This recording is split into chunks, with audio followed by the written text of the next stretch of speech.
capstone class, and I'm doing it on what you might not know about hair. And then my second presentation is a color 101. What is hair? Hair is just a fine thread-like strand growing from the hair. Hair is also dead keratin, so what you see is not a living structure, so think of it as the walking dead. It's just... hair is way more complex than it appears on the surface. It helps create gender identity, and hair is extremely important to the appearance of both men and women. The hair is the only body structure that is renewable without leaving any scarring. At the projection, which is the base of your follicle, is also known as the papillary layer. It is tiny blood vessels that serve to feed the cells. Your hair follicle forms inside the embryo. When you are born with all the follicles that you'll ever have.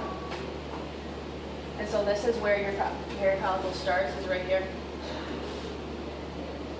In a growing adult's hair, it's about 1/6 of an inch below its surface, which is also known as your dermal papilla. That is where your hair grows, right at the base, not at the tip, nor at the bottom. You have up to 100,000 to 150,000 hair follicles on your head that are in constant cycle that your hair goes through every 3 years. They all cycle through phases independently, because if they all cycled together, you would be bald. This is the anagen, catagen, and telogen. This is something like with your hair growth. The first stage is the anagen, and that's the actual growth of your hair. The second is the catagen, and that is the atrophy, and the loss of your nourishment. And the telogen is the kind of part where your hair falls out. The chemistry of the hair. Chemistry is used a lot when working with hair.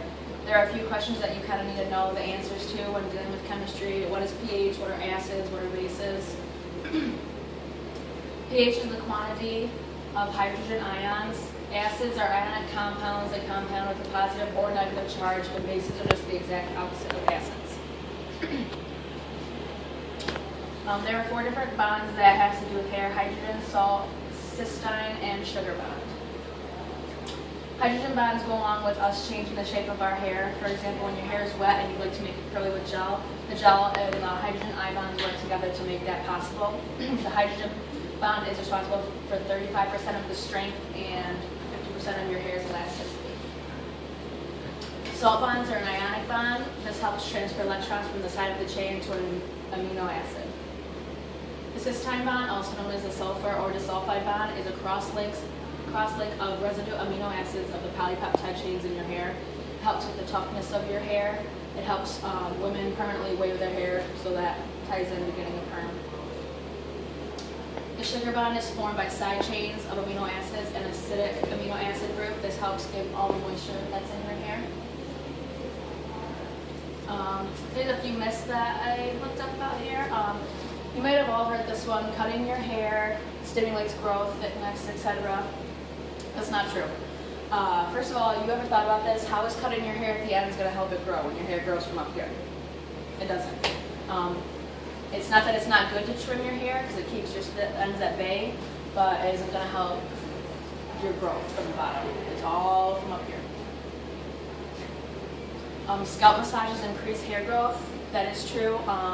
They help structure the blood and increase blood circulation.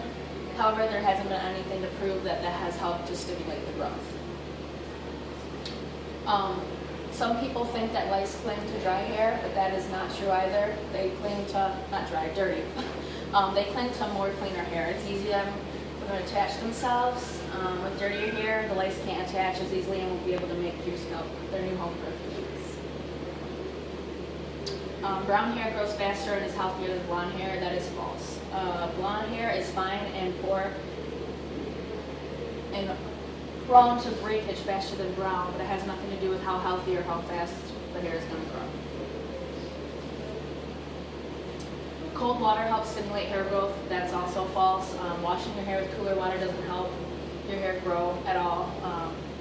Neither does hot water. Same goes for thermal products. In the sun, too much heat can severely damage your hair. That is why washing your hair with lukewarm water is the best.